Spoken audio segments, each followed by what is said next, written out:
कोरबा जिले के कनकी गांव से एक हैरान कर देने वाली लेकिन राहत भरी खबर सामने आई है, जहां आधी रात एक घर के भीतर करीब 5 फीट लंबा भारतीय नाग निकल आने से पूरे गांव में हड़कंप मच गया। घटना रात करीब 10 बजे की है, लेकिन घर के लोग जब सोने की तैयारी कर रहे थे तभी कमरे में हलचल महसूस हुई। जैसे ही लाइट जलाई गई, 2 कुर्सियों के बीच बैठा जहरीला कोबरा दिखाई दिया।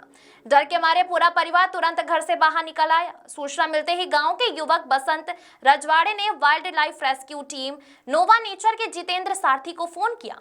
कुछ ही देर में जितेंद्र सारथी अपनी टीम के सदस्य सिद्धांत जैन के साथ गांव पहुंचे। काफी सावधानी और सतर्कता के साथ कमरे में बैठे कोबरा को सुरक्षित पकड़ा गया और फिर उसे थैले में बंद कर जंगल में उसके प्राकृतिक रहवास में छोड़ दिया गया। ठंड के बावजूद बड़ी संख्या में ग्रामीण रेस्क्यू प्रक्रिया देखने मौके पर मौजूद रहे।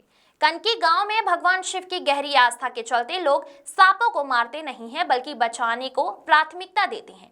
यह घटना मानव और वन जीव के सह अस्तित्व के साथ साथ संवेदनशीलता और संरक्षण की मिसाल बनकर सामने आई है। सरोज रात्रि की रिपोर्ट। रेस्क्यू टीम रात में सांप निकला था, बोलिए, आगे बताइए। उसको पकड़ने के लिए हम रेस्क्यू टीम को बुलाए गए थे। कनकी में निकला था, उसका उद्देश्य है कि हम मारना नहीं चाहते थे, तो इसके लिए हम रेस्क्यू टीम जितेंद्र कुमार सारथी को बुलाए गए थे पकड़ने के लिए। सर करीबन आज 9:30 से 10 बजे के बीच में हमें कनकी धाम से फ़ोन आया बसंत जी और साथी उनके कुछ मित्रों के द्वारा कि वहाँ एक काफ़ी बड़ा सा स्नेक एक व्यक्ति घर पे बैठा हुआ है। निश्चित तौर पे सांप को देख के लोग भयभीत हो जाते हैं, लेकिन साथ ही क्योंकि समाज अब जागरूक है और लोगों का मानसिकता यही है कि सांपों को या फिर किसी वन्य जीव को परेशान ना करें, उनको बचाने का प्रयास करें।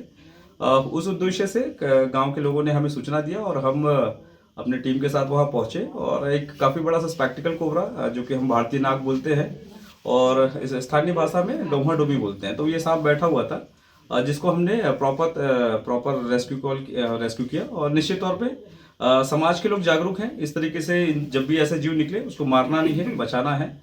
इस उद्देश्य से हमने रेस्क्यू किया और